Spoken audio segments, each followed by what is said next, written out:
বাংলার কীর্তিনাশা পদ্মা নদীর পাড়ের জেলা ফরিদপুর। রাসেলস ভাইপারের জন্য পুরোপুরি ডেঞ্জার জোনে জেলার চরাঞ্চল এলাকা যেমন সদরের নর্থ চ্যানেল ডিগ্রির চর, আলিয়াবাদ, চর ভদ্রাসন ও শরৎপুরের 8টি ইউনিয়নের বাসিন্দারা। পদ্মার চরাঞ্চলে জেগে ওঠা ধুধু বালুচর যেন সর্বনাশা মৃত্যুর ফাঁদ। জমদূত রাসেলস ভাইপারের ছোবল আতঙ্কে খেতে যেতেও ভয় পাচ্ছেন কৃষাণীরা।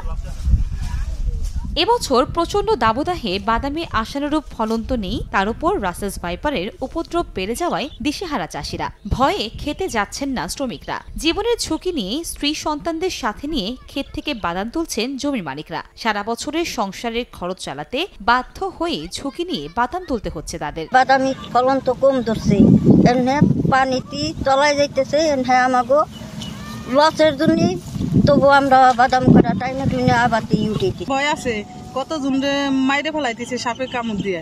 তারপরে ভয় নিয়ে আপনারা তুলতেছেন কি জন্য? তুলতেছি, এখন বুনছি, বৃষ্টি হয় নাই, যা হয়েছে এনে তুটে নেওয়া লাগবি, নিজে চলা লাগবি, খাওয়া লাগবি। খরার কারণে বা গাছ হলো সব বসেছিল এই কিছুদিন যাবত মনে করেন কোন রকম হয়েছে, কিন্তু ফলন যে অবস্থা হওয়ার কথা ছিল সেই অবস্থায় হয় নাই। সাপের জন্য মানুষ চলাফেরা করতে পারে না, এই বড় ঝামেলা।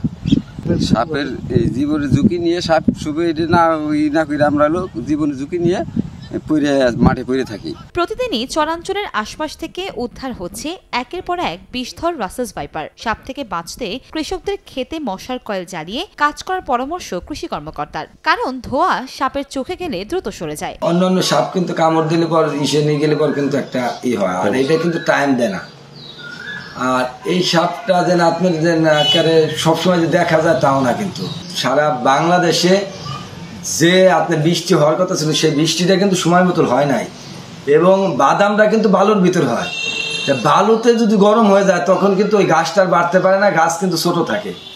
আর যদি বৃষ্টি পাইতো তাইলে পর কিন্তু ওইটার ফলন ভালো হইতো। এমনি তো ফলন কম হয়েছে, তার পরবর্তীতে আবার পানি এসে গেছে, এই জন্যই আর কি সমস্যাটা বেশি হয়েছে আর কি। রাসেলস ভাইপার যেখানে খুব বেশি আক্রান্ত বা যেখানে সম্ভাবনা থাকে আর কি, সেখানে কৃষককে বলছি যে আমরা কয়েল জ্বালায় যদি তারা সেখানে রাখে, তাহলে কয়েলের যে ধোঁয়া, এই ধোঁয়ার কারণে রাসেলস ভাইপারে যদি চোখে লাগে তাহলে চলে যাবে। এটাই কিন্তু নিশ্চিত, এটা কারণ যেখানে ধোঁয়া থাকে সেখানে কোনো সাপই থাকে না।